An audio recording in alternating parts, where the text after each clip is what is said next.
share screen dulu.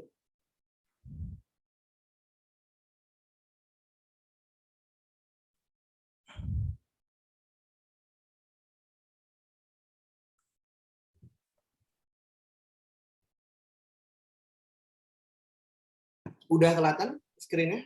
Loading? Loading kayaknya. Sebentar. Udah kelihatan? Ya. Oke, sip.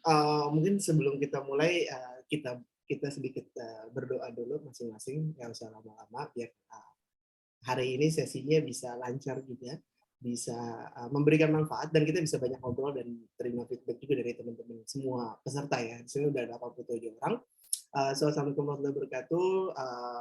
Mewakili axel.co.id dan odi.id community. Kita terima kasih banget sebelumnya, kita mau menyambut teman-teman 89 orang ini yang udah malam-malam jam 7, biasanya teman-teman mungkin pada istirahat, habis kerja, atau habis kuliah, atau habis melakukan aktivitas, tapi teman-teman udah pada mau join ya di kegiatan-kegiatan yang memang mudah-mudahan memberikan insight, memberikan manfaat, nggak cuma buat teman-teman, tapi juga buat kita. Gitu. So, itu yang pertama. Dan yang kedua, mungkin topik yang kita bahas itu lebih kepada bagaimana mengenal profesi HR spesialis, khususnya OD, Organizational Development. Gitu. Mungkin kita akan bahas sebenarnya OD itu apa sih, barang seperti apa. Mungkin kita berangkat dari HR dulu, terus OD itu barang seperti apa, dan nanti langsung ada practical tips untuk persiapan kira-kira untuk menjadi berkarir di bidang OD itu seperti apa. Gitu. Nanti akan tadi mungkin Bang Erdo juga udah banyak ngobrol juga. Nanti kita akan banyak kulik juga dari Bang Erdo ya. Gitu. Sambil berjalan, kalau teman-teman ada pertanyaan, silakan langsung di chat aja di kolom chat. Jadi bisa kita go through satu-satu nanti di akhir sesi. Oke, mungkin kita langsung mulai aja ya. Oke, mungkin kenalan dulu sedikit. Gue Yogi Arifitra, panggilannya Yogi. Sekarang menjadi HR Lead di Hacktivate. Tapi sebelumnya waktu itu lulusannya ITB. Kebetulan jurusannya astronomi di FMIPA. Terus masuk ke Netika Indonesia, itu consulting, bidangnya OD. Terus sempat juga ke Gojek jadi HR Business Partner. Gitu. Sekarang jadi HR Lead di Hacktivate. Hacktivate ini kayak bootcamp untuk tech talent ya, developing tech talent, dan nemuin talent digital itu untuk dapat kerja. Kira-kira gitu. Dan gue nggak sendiri hari ini. Mungkin tadi Bang Erdo juga udah banyak ngobrol. Ini mungkin sedikit dari Bang Erdo. Bang Erdo juga bisa sambil kenalan. Ini sedikit profil ya. Karena experience-nya Bang Erdo sebenarnya jauh lebih banyak daripada gue. Founder Audi.id juga, terus juga Audi practitioner. Sekarang di tiga raksasa tria ya Bang ya. Untuk ya. Mungkin Bang Berdo bisa sambil jelasin profilnya juga sedikit. Ya, mungkin agak beda dengan Mas Yogi tadi, banyakan di startup, saya di perusahaan yang cukup mature nih ya, ada family business, ada multinational companies gitu ya, ada perusahaan TBK gitu ya. Tapi sering juga di teman-teman komunitas HR, teman-teman komunitas OD juga mengamati juga ya di bentuk-bentuk organisasi lain seperti NGO, organisasi pemerintahan dan lain-lain. Jadi kita pengalaman nggak harus dialamin sendiri, tapi kita juga bisa belajar dari pengalaman orang lain, gitu ya. Oke, yang sama dari gue dan Bang Erdo adalah sama-sama ITB. Yang kedua sama-sama lintas jurusan. Kita tidak ada yang jurusan psikologi atau manajemen, kecuali Bang Erdo mungkin S2-nya, tapi S1 farmasi, gue astronomi. Jadi ya mudah-mudahan bisa share sedikit ya. Kalau mau cari yang jurusan-jurusan yang memang relevan gitu ya, sudut pandangnya dari jurusannya psikologi atau manajemen, mungkin bukan ke kita ya Bang. Gitu. So ya mudah-mudahan ada insight, tapi dari pengalaman tadi kan jadi lengkap tuh, ada dari startup. Mungkin gue sedikit bisa share tentang startup, nanti Bang Edo bisa nge-share lebih banyak tentang OD ini di major company kayak Nestle, Dwi Dayatur, sampai 3 raksa yang sekarang lagi dihadapin atau dijalanin sama Bang Edo. Gitu, sekilas itu aja teman-teman untuk perkenalannya, nggak usah lama-lama lagi. Oke. Mungkin ini trigger aja dulu Bang. Gue mungkin izin untuk bawain dulu kali ya, sedikit. Jadi sebelum kita masuk ke OD, barang OD ini seperti apa dan apa sih sebenarnya OD, kita mungkin bahas dulu dari HR. Biar sama dulu nih perspektifnya tentang HR tuh apa aja sih. Mungkin teman-teman di sini yang memang udah di HR gitu ya, boleh banget juga nambahin beberapa part di sini di chat aja, karena mungkin ada beberapa yang aku share masih kurang lengkap, boleh banget dilengkapin atau ditambahin sama teman-teman. Tapi kira-kira kalau kita sebenarnya ngomongin HR, paling dekat itu ke employee journey. Employee journey itu apa sih? Ya, employee journey intinya, buat teman-teman yang belum tahu, employee journey artinya bagaimana employee itu punya proses atau perjalanan dari awal masuk sampai ke akhir keluar gitu. Nah, itu yang sebenarnya ada apa aja sih di sana. Selama perjalanan itu ada apa aja. Nah, itu yang mulai atau jadi basis ya, jadi basis ketika kita melihat HR scope itu sebenarnya apa. Karena HR pada akhirnya ngurusin dari employee dan organisasi gitu. Jadi mungkin kita akan bisa mulai dari sana, employee journey. Yang paling gampang employee journey mungkin 5 besaran ini. Dalemannya banyak banget, teman-teman punya spesialisasi masing-masing, tapi intinya kalau teman-teman sering dengar kan rekrutmen ya, orang-orang yang sering mungkin ada yang di PHP-in recruiter, atau yang sering diteleponin recruiter, atau bahkan di chat di LinkedIn tapi nggak pernah dibales ya, mungkin juga ada di sini. Jadi rekrutmen itu baru satu journey aja di awal. Gitu, bagaimana orang dicari yang cocok dengan perusahaannya, dan juga sampai dia masuk gitu, sampai dia dapat offering letter plus masuk di hari pertama.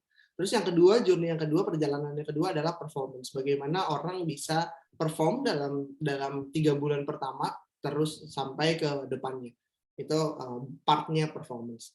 Yang ketiga, setelah udah perform itu ada development. Selama sambil berjalan ada development juga, ada mungkin ada training, ada job training, coaching dan lain-lain. Itu part of development, bagaimana orang itu bisa maintain performance di level yang diharapkan bahkan lebih, atau bahkan untuk ningkatin performance yang memang dibutuhkan gitu. Dan yang ketiga, yang keempat itu adalah talent management ya. Talent management ini adalah ketika orang-orang ini misalnya berpindah, kalau kita dengar salah satunya ada ke promosi atau dimutasi, dipindahin ke divisi lain, nah itu part dari talent management ya. Gitu. Artinya ketika orang di dalam company mungkin dalam beberapa tahun gitu ya, atau beberapa bulan, itu ada perubahan dari sisi pekerjaannya itu sendiri. Nah, terakhir mungkin simplifikasi aja, terakhir separation, atau ketika orang misalnya resign ataupun pensiun di perusahaan itu ya. Gitu. Nah, journey-nya ini. Journey besarannya kira-kira 5 ini, tapi dalamannya banyak banget yang bisa jadi spesialisasi masing-masing kalau tadi ngomongin HR scope.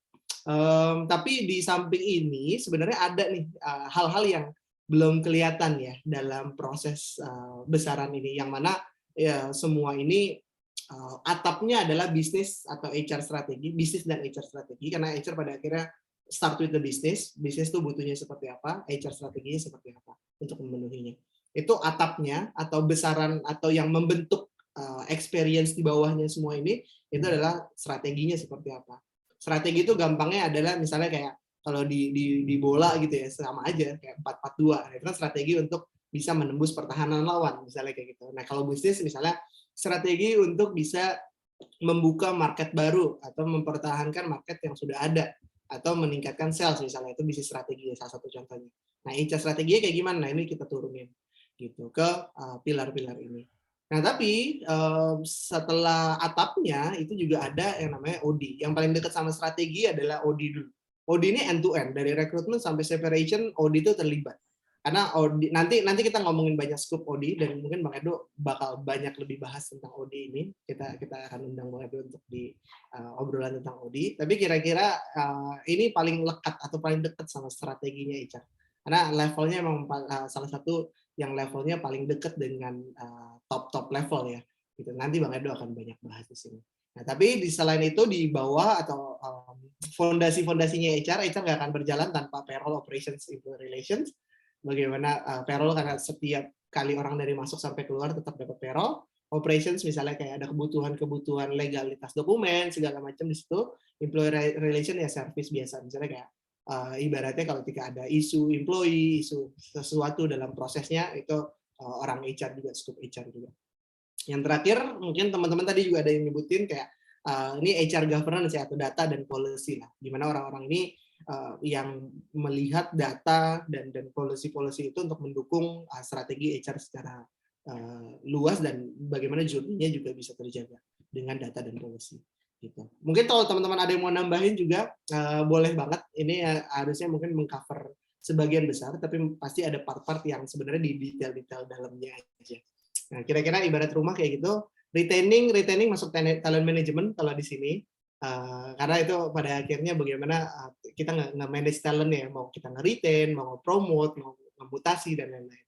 Gitu. Kira-kira ada di situ. Oke, mungkin teman-teman boleh banget nambahin sambil berjalan. Nah, ini konteks dari HR-nya dulu.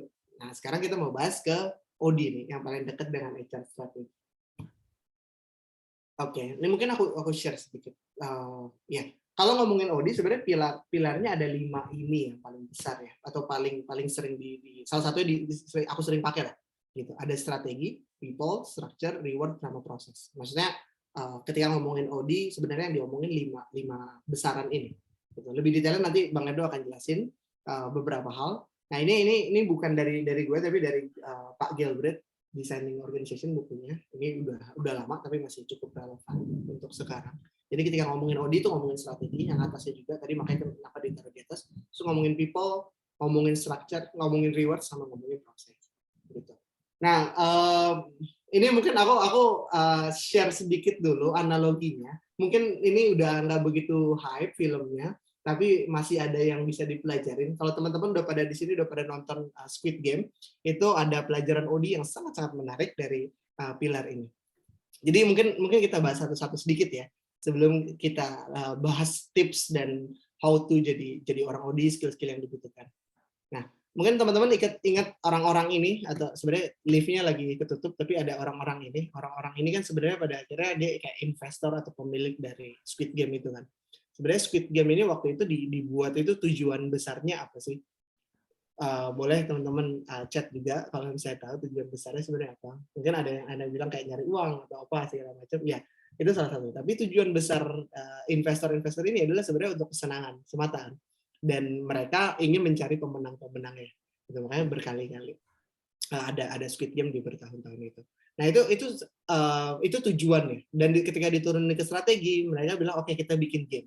Satu game yang udah ada yang rapi gitu ya, untuk mencapai atau mendapatkan orang-orang yang jago misalnya main game itu dan bisa mengalahkan yang lain. Plus kita kasih reward juga. Gitu. Nah, itu strategi. Bayangin kalau misalnya strateginya tidak ada. Kalau misalnya strateginya nggak ada, ya udah gamenya mungkin nggak tahu arahnya kemana, nggak tahu tujuannya apa. Gitu ya udah kayak main-main biasa aja jadi. Itu yang satu. Nah, di organisasi juga begitu. Kalau strateginya hilang, akan ada yang hilang juga hilang. Mungkin kita itu masih rada sedikit ngomong. Tapi kalau kita ngomongin structure, kalau teman-teman ingat Pink Soldiers itu kan ada yang palanya kotak, maksudnya ada gambarnya kotak, ada yang bulat kan. Nah, di situ kan sebenarnya ada ketika decision yang diambil sama orang yang cuman yang palanya gambar kotak misalnya. Kayak waktu itu misalnya di satu scene itu kan ada yang mau ke kamar mandi, yang nentuin dia boleh kamar mandi atau enggak itu yang kepalanya gambar kotak, bukan yang bulat. Kayak komandan lapangan kan. Nah, itu menggambarkan apa sih? Itu sebenarnya menggambarkan struktur. Bagaimana struktur kepemimpinan, decision making yang dilakukan di permainan itu. Siapa yang boleh ngambil decision terkait dengan suatu hal. Gitu. Itu tuh ngomongin struktur. Nah, salah satunya juga misalnya kayak, oke, kalau decision permainannya dihentikan atau enggak, itu siapa yang ngambil keputusannya. Gitu. Ada yang pemiliknya juga kan, atau kayak komandan tertingginya lah sebelum investor. Nah, kalau kehilangan itu, bayangin apa yang terjadi kalau kita nggak punya struktur. Apa yang terjadi kira-kira? Kalau kita nggak punya struktur, nggak tahu siapa yang ngambil keputusan, berantakan. Ketika ada chaos, makin berantakan lagi. Kita nggak tahu dengan siapa harus ngambil keputusan. Gitu. Nah, terus sedikit proses, bayangin kalau misalnya orang udah dikasih, oke, Squid Game, kayak gini game-gamenya, tapi nggak tahu orang harus kemana dari sini. Pergi kemana, mainnya apa dulu, segala macam, bayangin proses atau game itu bakal berantakan apa. Gitu. Nah, waktu itu kalau ingat tangga ini kan itu rapi semuanya kan. Itu prosesnya rapi. Nah, di situ OD juga bermain sebenarnya kalau di organisasi. Bayangin kalau misalnya satu perusahaan nggak punya proses cara sales tuh kayak gimana sih, misalnya caranya untuk ngerjain rekrutmen tuh kayak gimana. Bayangin kalau prosesnya nggak rapi, akan seberantakan apa. Gitu. Lanjut ke rewards. Ya, piggy bank ini kan isinya rewards ya, ketika orang bermain menang makin banyak rewards-nya kan. Nah ini bayangin kalau misalnya game yang pertumpahan darah itu tidak ada rewards ini, apakah orang-orang tetap mau untuk melakukan atau enggak? Di organisasi gitu, sama juga. Kalau misalnya nggak ada gaji, apakah semua orang juga akan mau? Kalau misalnya nggak ada rewards bentuknya recognition, nggak cuma gaji, misalnya kayak ada appreciation segala macam, apakah orang tetap mau untuk menjalankan itu? Nah, itu jadi penting juga rewards. Yang terakhir baru people-nya ya.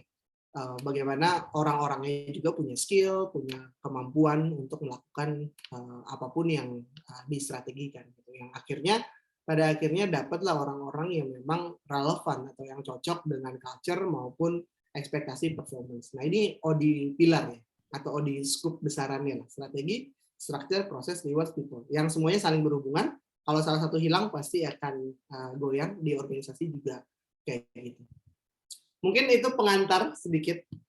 Jadi tentang OD-nya, tadi kita udah bahas HR, terus OD ada 5 pembahasan ini.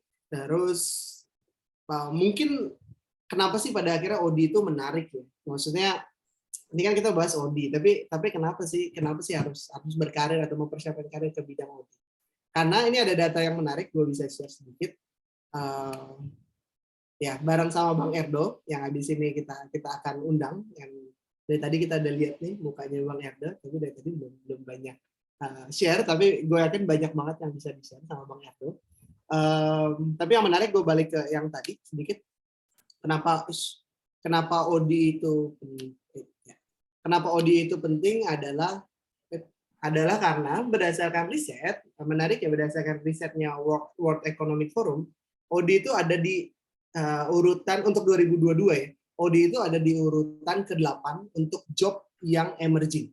Jadi kira-kira gampang gini. Dari sekian 10 job yang emerging di 2022 menurut World Economic Forum, itu sekitar nomor 8-nya adalah OD spesialis gitu. Jadi dibandingkan dan di situ menariknya adalah itu satu-satunya job spesialis HR yang ada di 10 list itu.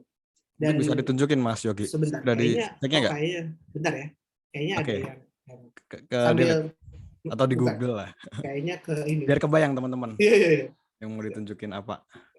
Ini. Kayaknya ke sebentar aja lewat.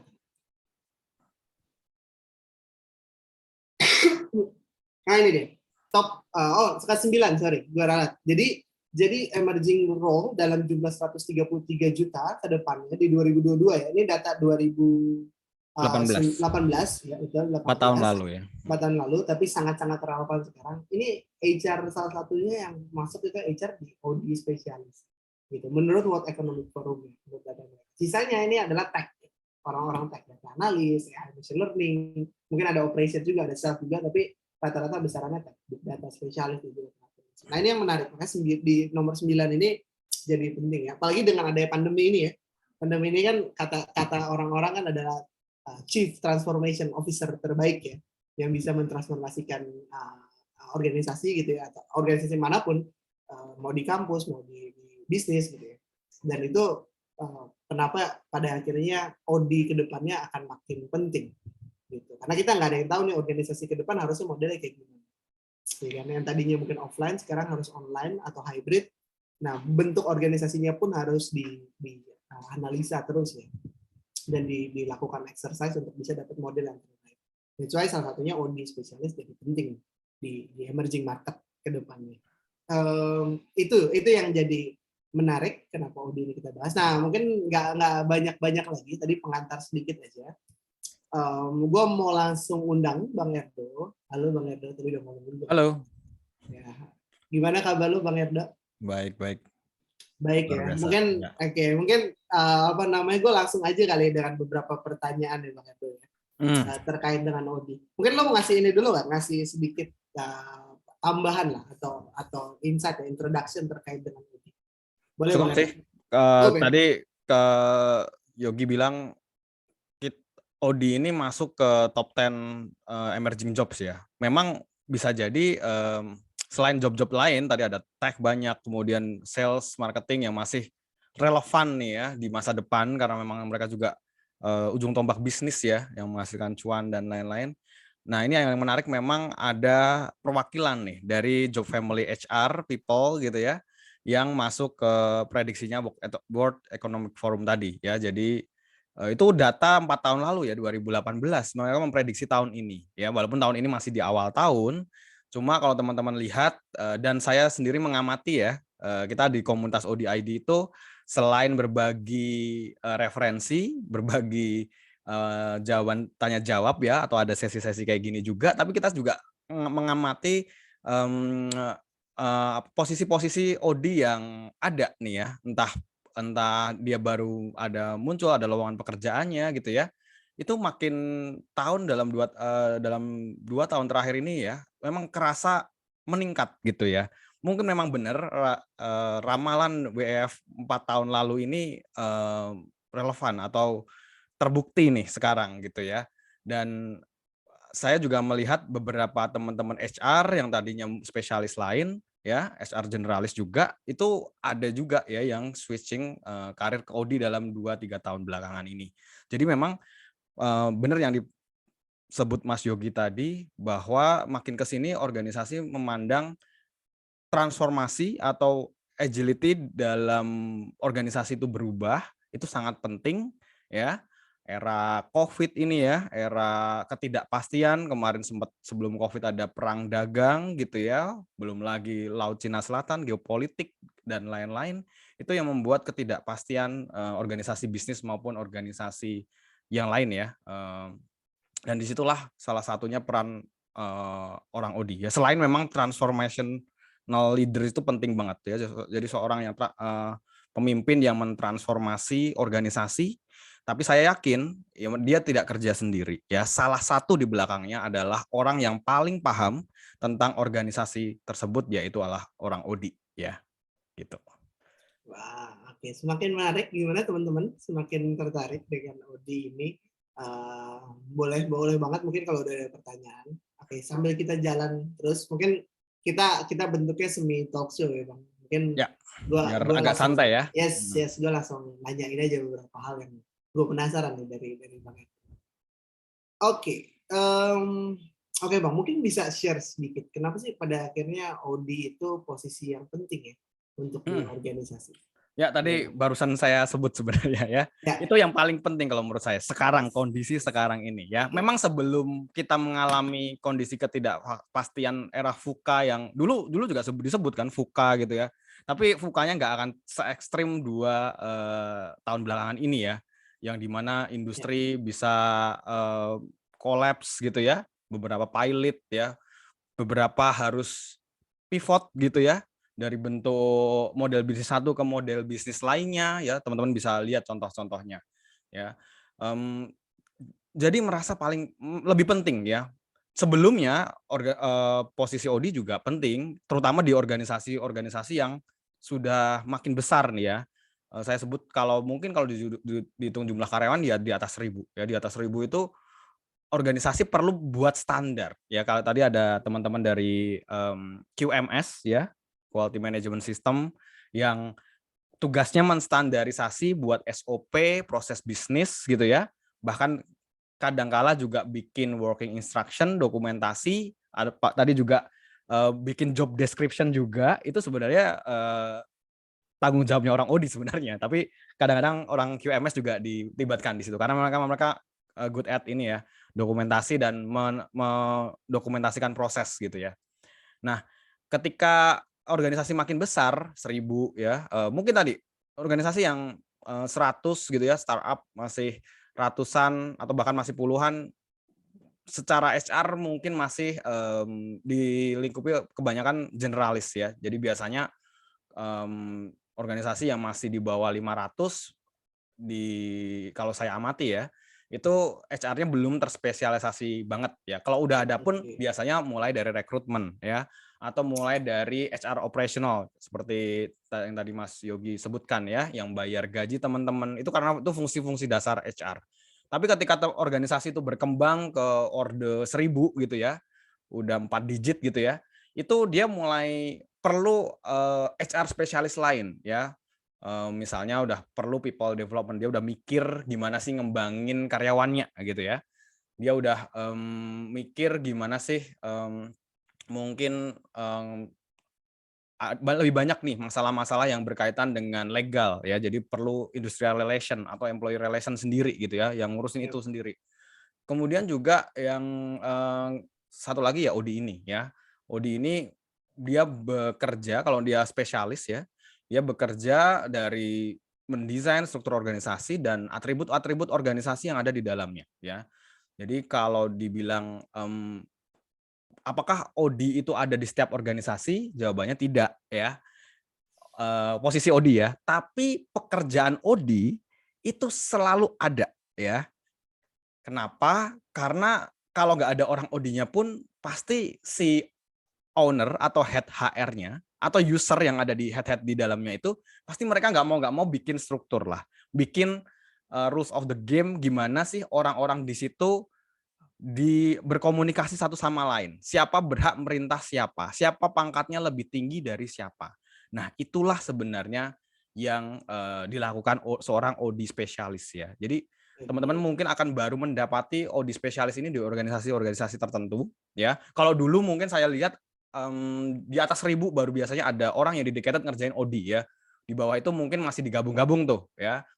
Tapi kalau saya lihat startup yang di bawah 1.000 pun karyawannya sekarang sudah ada beberapa yang punya orang OD dedicated. Dan ini salah satu tadi ya yang menunjukkan bahwa ramalan WEF 4 tahun lalu itu bisa jadi benar gitu ya.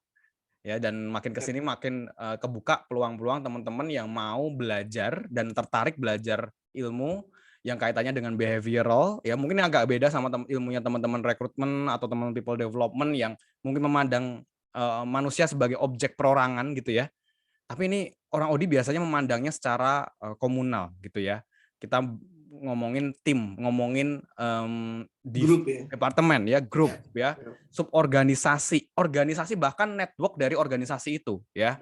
Bagaimana mereka berkomunikasi satu sama lain, learning organization dan lain-lain. Nah, itu kira-kira Oke, ya sekilas ini ya kenapa ya, menjawab pertanyaan ini. ya, ini menarik banget ya. Jadi yang tadi kalau mau bahas yang tadi emerging, mungkin Hmm, sekarang belum semua orang punya kemewahan atau semua perusahaan punya kemewahan untuk punya OD, tapi skupnya atau pekerjaannya pasti ada, terlepas dari pasti siapa ada. yang ngerjain, cuman kedepannya akan semakin dibutuhkan.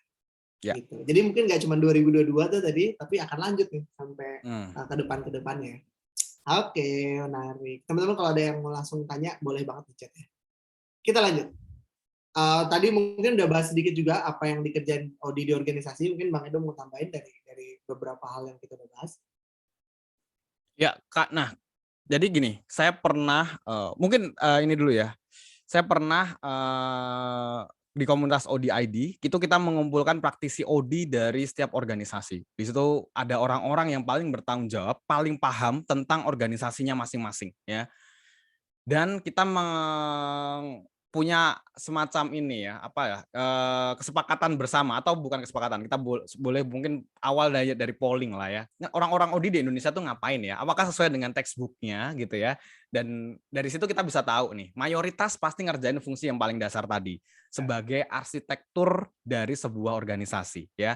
Memang bukan mereka yang mengesahkan atau memilih ya, kadang-kadang decision mungkin tetap ada di direksinya ya, atau di ownernya gitu ya. Tapi mereka biasanya yang melakukan review, yang mengajukan beberapa proposal gitu ya, memberikan apakah organisasi ini lebih baik dibuat flat gitu ya, artinya Ya, layernya nggak banyak gitu ya, atau dibuat hierarchical, masing-masing itu ada konsekuensinya, atau dibuat yang teori-teori organisasi yang kontemporer nih, ada agile organization ya, ada macam-macam, apalagi di teman-teman startup tuh banyak ya, banget teori-teori organisasi yang muncul karena kebutuhan bisnis sekarang ya. Jadi kan kita perlu mendesain organisasi yang relevan nih, dan sekarang teknologi berkembang pesat gitu ya. Um, Growth company itu nggak sekedar gitu-gitu aja gitu ya.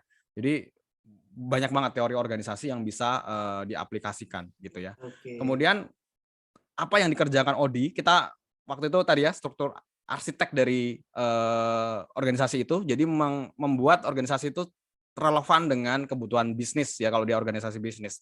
Biasanya berangkat dari bisnis proses gitu ya, bisnis proses mapping.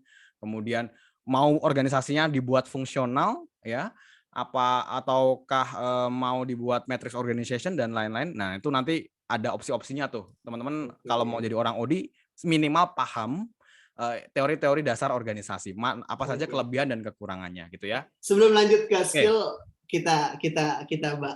karena kan banyak banget tuh skillnya. Nah, aku potong sedikit ya biar kita coba bahasnya lebih dalam nih tentang skillnya Bang Eda ya. Sebentar, itu kayaknya baru aja. satu itu.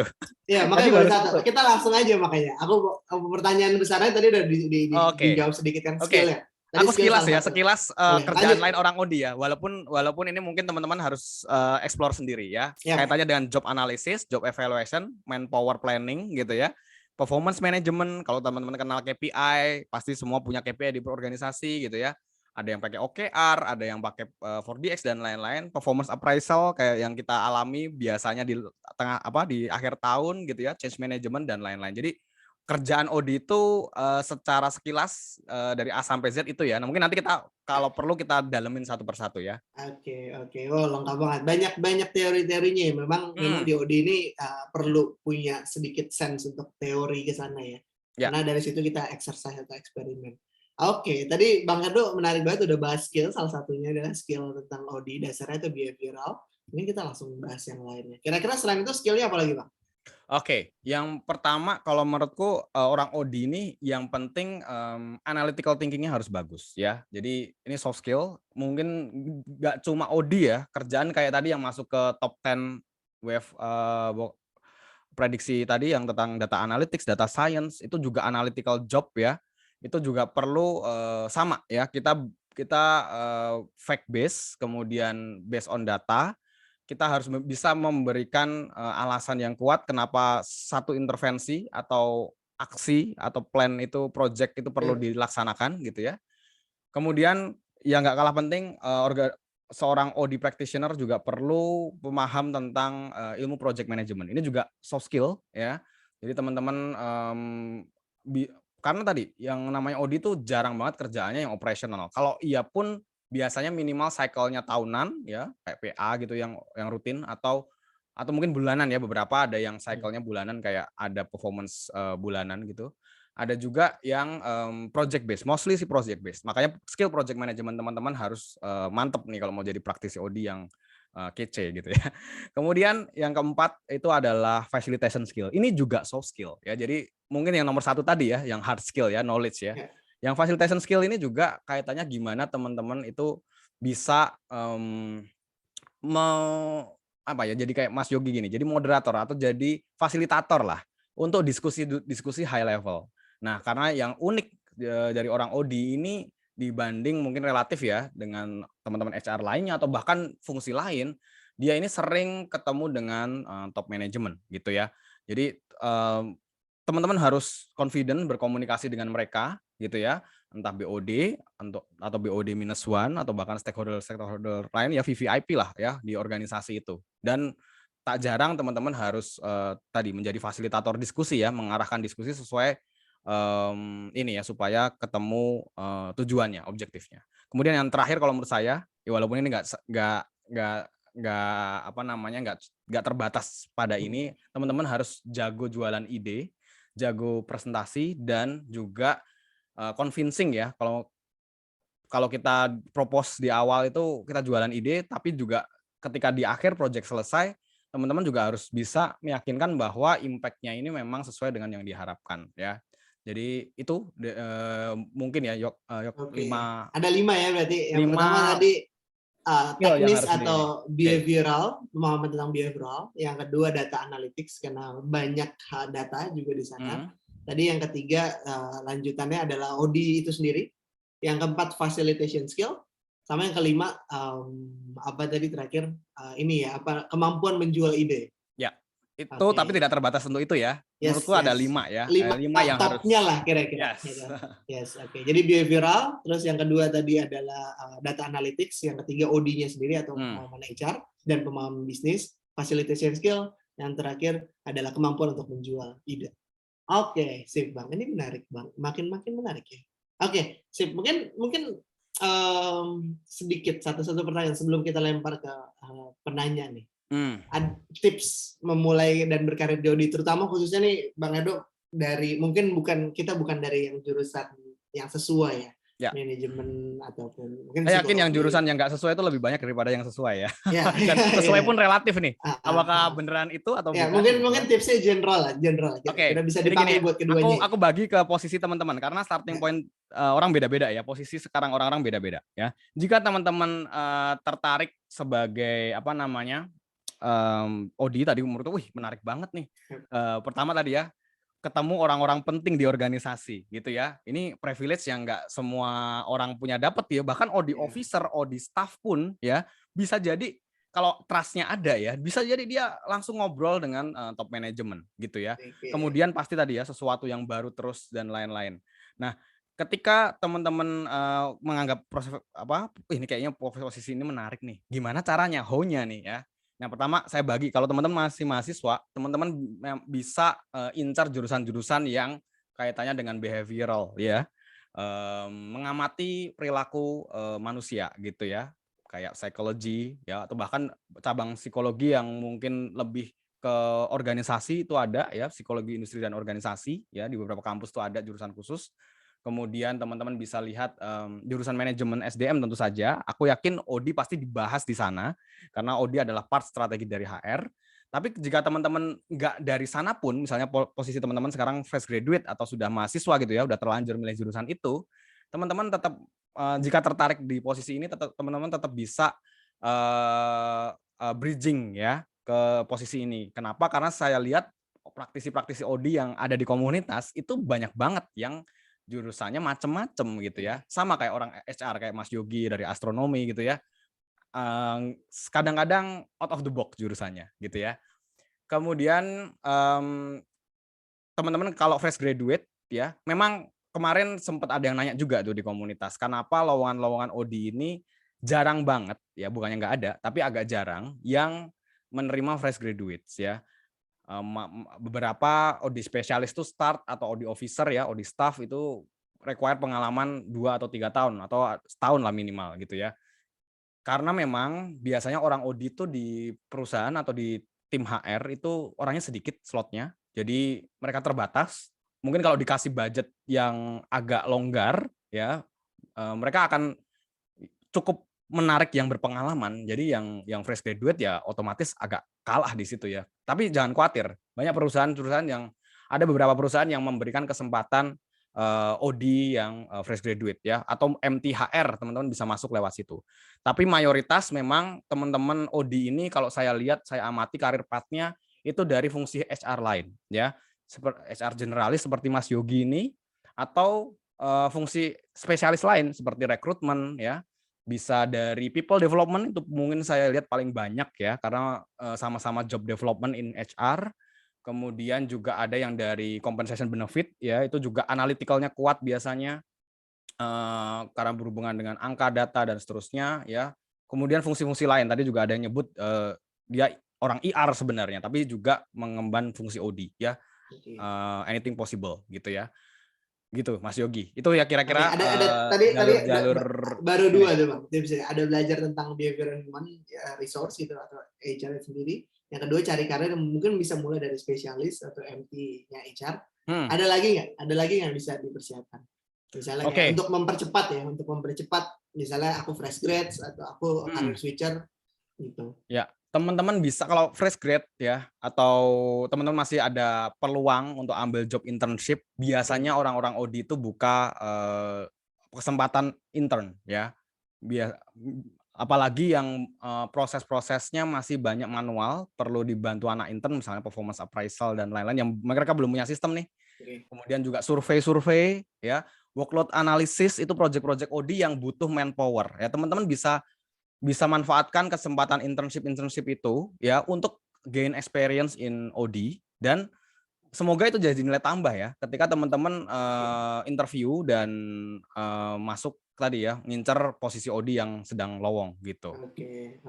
Iya, iya.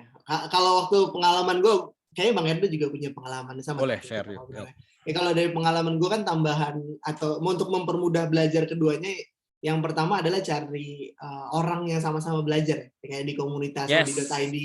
Itu tuh juga sangat-sangat penting tuh. Jadi yes kayak ada of teman course. seperjuangan. Terus yang kedua juga cari mentor ya Bang ya. Ya, Ya, itu jadi buat karir switcher kalau menurutku mentor itu game changer lah. Teman-teman karena switch karir itu nggak selalu mudah ya.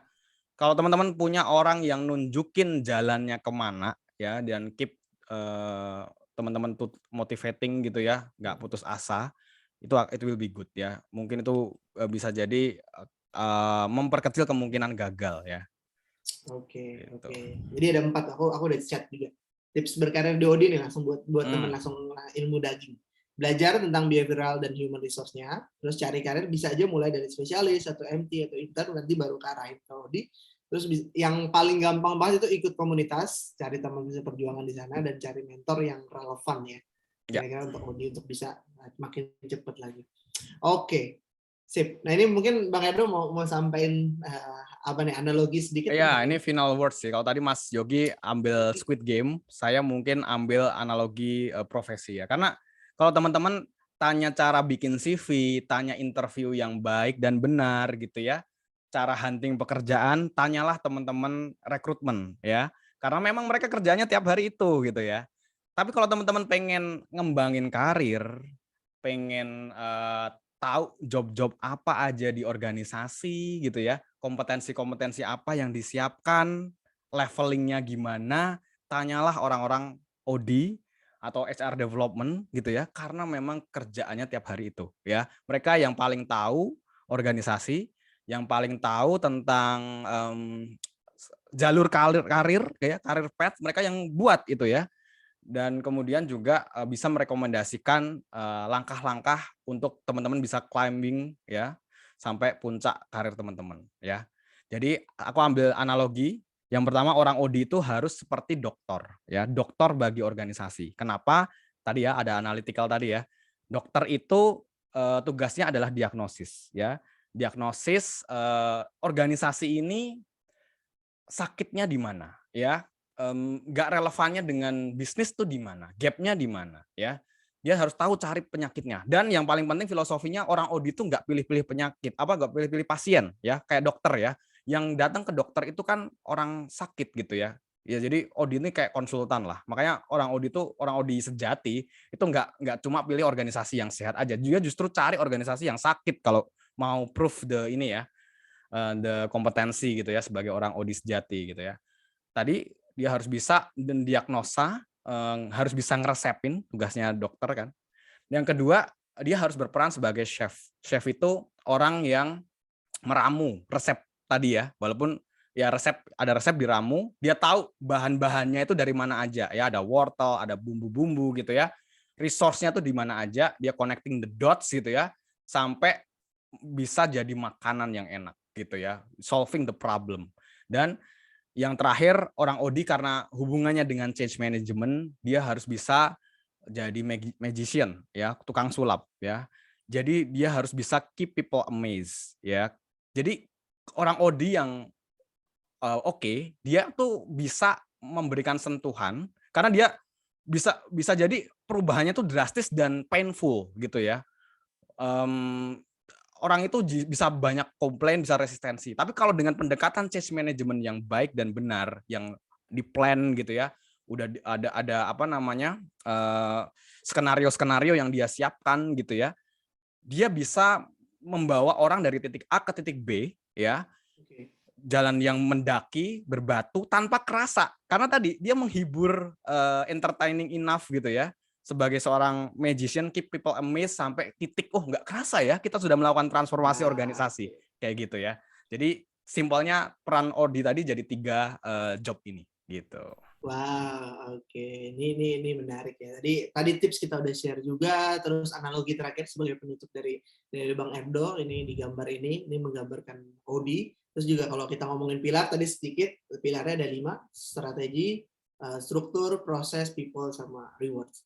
Gitu. Tadi juga Bang Edo udah ngomongin scope, ngomongin tipsnya, tadi ada 4, sama ngomongin skill-skill yang dibutuhkan. Tadi ada 5 skill, termasuk data analytics dan facilitation skill, plus OD-nya itu sendiri, dan juga bagaimana kemampuan untuk menjual ide. Ditutup dengan 3 analogi yang yang luar biasa, yang memudahkan banget untuk kita memahami tentang OD itu sebenarnya apa. Oke, thank you Bang Edo. Mungkin kita langsung ke tanya jawab aja ya. Sip ya, karena waktu kita juga terbatas ya. Yes ya. Oke. Mungkin teman-teman, karena kita ada sekitar waktu 7 menit lagi, kita coba baca satu-satu aja dari paling atas. Oke, retaining masuk mana? Tadi udah seperti jawab, retaining masuk. Ya, silahkan Yogi pilih nih pertanyaan-pertanyaan yang terserah mana. Ya, boleh kita cari pertanyaan dari atas aja. Kayak mungkin kita go through satu-satu aja, tapi quick aja kali pertanyaan jawabannya ya. Oke, jadi ini mungkin ada komentar juga, jadi keinget atasan saya kalau ada permasalahan dilihat pertama kali sistemnya. Oke, makasih Mbak Putri udah share. Oke, visi misi, bisnis strategik, OD ada dalam satu cycle dan harus direview dalam waktu tertentu ya. Yes, ya visi misi nggak ada yang kekal ya, seperti buatan manusia yang lain nggak ada yang kekal. Kita harus review, keep relevan gitu ya. Kadang-kadang perlu pivot ekstrim ya. Itu mungkin bisa dilakukan untuk menyelamatkan organisasi ya, menjawab tadi ya objektif yang ini, atau bahkan ya tadi bisa jadi organisasi ya udah emang nggak relevan, kita tutup aja gitu. Ya, kalau di startup yang kayak gua itu 3 bulan sekali per quarter tuh bisa ganti. Waduh, agile itu ya. Iya. Sebelumnya itu lebih cepat lagi, sebulan sekali strateginya bisa berubah. Kalau di Bang Edo berapa lama?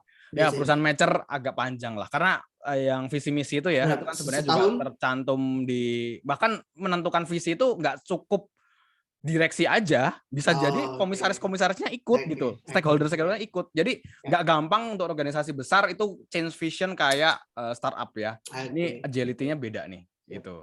Kalau visi kita mungkin mirip-mirip, tapi pas turunan ke misi atau strateginya ya biasanya gampang berubah. Yes. Oke. Sip. Apa pekerjaan OD section udah tadi, KPI-nya biasanya apa Bang? Kalau di tempat lo apa Bang? OD ini ada 3-4 KPI apa coba? Ya, mungkin yang paling ini ya, kalau di tempat saya, karena memang kita perusahaan sales distribution, itu kaitannya adalah dengan people performance ya. Jadi people productivity lah, entah sales per employee, entah kalau teman-teman di pabrik mungkin output per employee gitu ya. Itu pun nanti juga jadi pertimbangan ya, kapan harus nambah orang dan seterusnya. Itu paling ini, tapi juga karena tadi sifatnya project base ya, KPI orang audit itu banyak yang sifatnya persen completion, jadi si KPI project gitu ya. Berapa sih eksekusi project ini, misalnya project itu ada masing-masing ada measurement-nya sendiri gitu ya. Dikatakan berhasil jika apakah dia sudah on time in full kayak gitu-gitu ya. Kira-kira jarang banget yang kayak rigid banget ya, kayak misalnya kayak sales kan revenue doang gitu. Kalau DOD karena project based transformasi kadang ya udah yang penting completion-nya. Ya, ada yang pakai organization effectiveness index dan seterusnya ya. Oke, kita lanjut lagi. Ini tadi Bang Edo sempat ngomong orang legal ya. Sebelumnya di bidang legal, kira-kira butuh waktu berapa lama switch karir ke OD maupun HR? Sebenarnya kalau waktu ini ya Bang, bisa variasi ya, tergantung masing-masing. Tergantung motivasi. Tapi kan kalau tadi Bang Edo bilang orang legal tuh sangat mungkin untuk masuk HR dulu kan, terutama di employee relation. Employee relation kan ngomongin industrial relation, kan ngomongin tentang legalitas dulu kan, legalitas dari employment kayak gimana. Nah dari situ masuk, udah tahu nih proses end to end-nya yang diurusin dari legalitasnya, baru ya bisa switch mulai pelan-pelan ke hal-hal yang lebih strategis kan, tahu tentang proses yang lain dan lain-lain. Orang legal ini punya ini transferable skills ya. Mereka good at baca peraturan ya, baca compliance, baca standar ya, dan itu orang audit juga penting ya.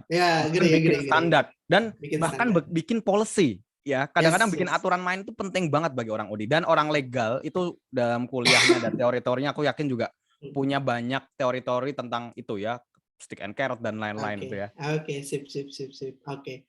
Kita lanjut KPI PA, mungkin kalau teknis banget kita nggak bisa banyak ini ya, agak teknis. Sini ya. Ada performance management, performance appraisal, tapi intinya adalah performance appraisal itu lebih menilai ya. Kalau manajemen itu manage performance gitu ya. Kalau KPI itu sebenarnya yang dinilainya lah. Ibaratnya kalau lagi evaluasi bisa KPI, bisa macam-macam. KPI bisa dipakai dua-duanya kalau menurut saya. Bisa buat performance management, bisa buat performance appraisal buat menilai ya. Tapi ada juga yang KPI itu untuk menilai doang, tapi performance managementnya pakai OKR misalnya tempatnya Mas Yogi, atau 4DX ya. macam-macam performance management, nanti kita bisa bahas lebih nggak lanjut cukup ya. bahas di sini ya. Yes. Mungkin ntar bisa bahas di kesempatan lain. Oke. Sempat sekilas, tadi Odi bedanya digital transformation spesialis sama Odi ya. Menarik Dan ini ada pertanyaannya. disinggung di Odi sejauh apa? Yes. Ya kan? Iya, ini menarik. Gimana, Bang, ini Bang Edo? transformation itu kerjaan Odi banget ya. Bahkan beberapa perusahaan itu nyebutnya transformation bisnis, transformation, tapi sebenarnya jawabnya tuh Odi gitu ya. Karena apa? Odi tadi seperti dibilang change management ya di slide ini ya. Itu berhubungan dengan transformation. Nah, memang spesifik karena kita di era digital, sekarang transformasi perusahaan itu mayoritas karena digital. Walaupun transformasi nggak selamanya digital ya.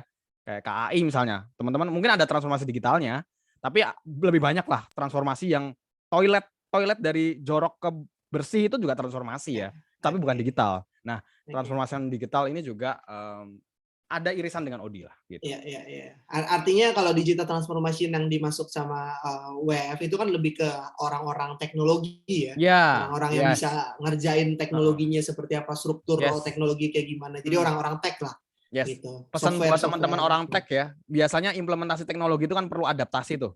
Itu juga perlu ngobrol sama change orang Odi ya. Yes, behavioral adopsi itu ya perlu change management lah gitu. Nggak selamanya langsung ada teknologi kita bisa adopsi, nggak selamanya semudah. Jadi kalau ada orang tech di sini sering-sering ngobrol sama orang HR, sama ya kolaborasi. Iya, kolaborasi. Oke, kita lanjut. Mudah-mudahan terjawab ya. Kapan fungsi Odi bisa dibentuk ketika transformasi dari bisnis family ke profesional bisnis? Sebenarnya kalau fungsinya udah ada pasti ya. Kayak tadi Bang Ando bilang kan. Udah ada, perannya udah ada. Tinggal pas lagi ada budget aja baru. Kalau udah gitu ya. Siapa? Tapi family business juga bukan berarti nggak ada orang Odinya. Ada kok. Ya. Saya pernah di family business yang ada orang Odinya, posisi Odi dedicated ada kok. Jadi bisa di segala bentuk organisasi, bahkan non profit pun ada orang Odinya ya, gitu. Artinya ketika memang kompleksiti dari organisasinya udah makin butuh orang yang fokus di sana kan. Dan memandang perlu gitu ya. Kita cepet banget ya kayak penyiar radio. Nggak apa-apa, tapi mudah-mudahan bisa terjawab semua jadinya. Nanti teman-teman juga bisa lihat recordingnya. Ya. Oke, change management dilakukan Odi. Bagaimana cara mengedukasi function lain? Tips, mungkin satu quick tips saja. Biasanya edukasi, jadi magician-nya untuk mengedukasi fungsi lain terkait dengan Odi. Ada tips nggak, Bang? Itu kan related sama magician. Gimana orang tertarik ya untuk bahwa nih Odi lagi ada sesuatu nih. Gitu. Untuk ngejual idenya gimana, Bang? Ada tips? Ini penting banget ya. Gimana sih supaya ide kita tuh di-buy-in sama orang siapapun, mau top level, middle level, maupun orang-orang di mayoritas gitu ya. Dia pelaksana, operator gitu ya. Itu pendekatannya tentu saja beda-beda. Bahasa mereka itu beda-beda. Ini memang perlu teknik jualan dalam tanda kutip ya, jualan ide supaya mereka mau bergerak gitu ya. Ada banyak tekniknya, ada banyak tipsnya, tapi memang satu tips saja yang paling powerful. Yes, kalau menurutku kita harus bicara dengan bahasa mereka. Kemudian orang itu pasti concern apa manfaatnya bagiku ya. Kalau aku nggak ngelakuin, emang kenapa? Itu kan teori paling dasar ya, stick and carrot ya. Selalu begitu ya. Jadi kita harus paham tentang mereka juga ya. Yes, kita harus tahu siapa yang kita hadapin. Gitu ya. Sip. Oke, kita lanjut lagi. Masih ada beberapa pertanyaan lagi, Bang. Mungkin kita 2 menit lagi kira-kira. Kita kebut aja sedikit. Kalau udah experience di HR operation, mau beralih ke Odi, butuh apa aja? Yang penting, yang pasti butuh end-to-end experience-nya seperti apa. Tadi kemampuan data juga penting ya. Sama kemampuan yang lebih strategis ya. Bedanya teman-teman akan hadapin dari operation ke yang strategis itu. Teman-teman nggak ngelakuin kerjaan yang sama berulang. Mungkin kayak biasanya cycle gitu ya, orang payroll ngerjain tiap bulan, harus hari ini mau ngapain itu jelas. Tapi orang Odi itu nggak tahu besok dia mau ngapain, bulan depan mau ngapain ya. Ya tadi dia harus punya planning yang bagus, project management yang bagus gitu ya. Kemudian tadi pengetahuan dasar juga ya. Yes, itu harus diimprove lah ya. Teman-teman harus makin paham bisnis, nggak cuma dari sisi HR aja. Gitu. Teman-teman yang sudah di HR beruntung sudah di environment job family yang sama ya. Tinggal teman-teman upgrade skill-nya ya supaya teman-teman convincing enough gitu ya untuk jadi orang Odi gitu ya. Oke, lanjut. Apakah website buku referensi bacaan yang bisa dibaca? Wah, ini banyak banget. Bang Erdo, masuk aja ke link-nya Bang Erdo. Itu lagi bagi-bagi buku masih nggak, Bang? Oh, udah Oh, disebut udah nggak ada. pemenangnya. Udah disebut pemenangnya, tapi di situ ada buku-buku menarik, ada Ya, judul-judul menarik yang itu oke. sangat-sangat relevan. Nanti di akhir mungkin Ya, aku kasih promosi linkin sedikit aja. tentang komunitas belajar OD ya. Ini open buat semua orang ya. Teman-teman bisa lihat di situ ada buku-buku yang dibagikan. Kita komunitasnya di Telegram. Jadi teman-teman walaupun join belakangan, teman-teman bisa lihat diskusi-diskusi sebelumnya sesuai keyword. Teman-teman bisa dapat jawaban dari para expert atau praktisi OD yang tergabung gitu ya, dan juga buku-buku yang e-book ya, banyakan teman-teman bisa gunakan ya. Bahkan teman-teman juga bisa bertanya ya. Menurut saya cara belajar paling cepat adalah dengan learning by doing ya. Artinya teman-teman mengerjakan project, kalau bingung nanya. Saya pun yang ya lumayan lah udah ada beberapa experience, tapi masih melakukan cara itu ya, karena tadi yang kita kerjakan itu bisa jadi beda gitu loh. Apalagi di organisasi yang sama ya. Never be the same gitu ya. Oke, sip. Wah, ini Bang karena waktu Bang, tapi seru banget pasti pembahasannya. Kalau misalnya memang ada banyak pertanyaan lagi, boleh banget ke Bang Edo di LinkedIn atau di gue juga boleh. Mungkin dari kita mungkin sedikit itu aja kali ya Bang ya. Jadi kalau rekap sedikit tadi OD itu paling ingat adalah tentang magician, dokter sama chef. Itu analoginya. Itu yang menggambarkan OD itu sebenarnya ngapain. Gitu. Mungkin dari kita, teman-teman juga boleh share sedikit nanti kira-kira apa yang menarik dari diskusi kita hari ini, biar kita ada feedback juga buat Axel dan buat kita. Dan jangan lupa tadi Bang Edo udah sempat tentang ya ini udah silakan teman-teman bisa join langsung untuk belajar OD lebih dalam. Di sana ada praktisinya banyak dan buku-buku juga udah di-share sama Bang Edo di sana. Dan mungkin dari gue sama Bang Edo undur diri dulu kali ya Bang. Ya. Dari Axel mungkin ada sesuatu yang menarik untuk teman-teman bisa belajar tentang OD lebih jauh gitu. Mungkin dari teman-teman Axel mau ada yang di-share karena tadi ada yang mau nanya tentang buku, ada yang mau nanya tentang tadi tipsnya ada 2, bisa join ke Odido.id untuk belajar lebih jauh sama ya, cari kita collab mentor. Nih ya. Kita agak beda nih pendekatannya. Kalau OD pendekatannya community base ya, teman-teman bisa join, everyone welcome to join dan konsultasi di situ dan lain-lain. Tapi Axel ada pendekatan lain. Nah, ini monggo. Ya. Nah, ini satu lagi yang dari Axel adalah mentoring. Nanti kita akan ketemu lagi di programnya Axel, tapi boleh mungkin teman-teman Axel untuk share sedikit tentang kira-kira bagaimana nih teman-teman kalau mau belajar lebih jauh ya tentang OD dan lebih teknis dan praktis untuk bisa dipakai supaya makin kenal lagi tentang OD dan juga masih makin bisa prepare ketika mau switch karir ataupun ngejar karir di bidang OD. Gitu. Mungkin teman-teman Axel siapa ada yang mau di-share?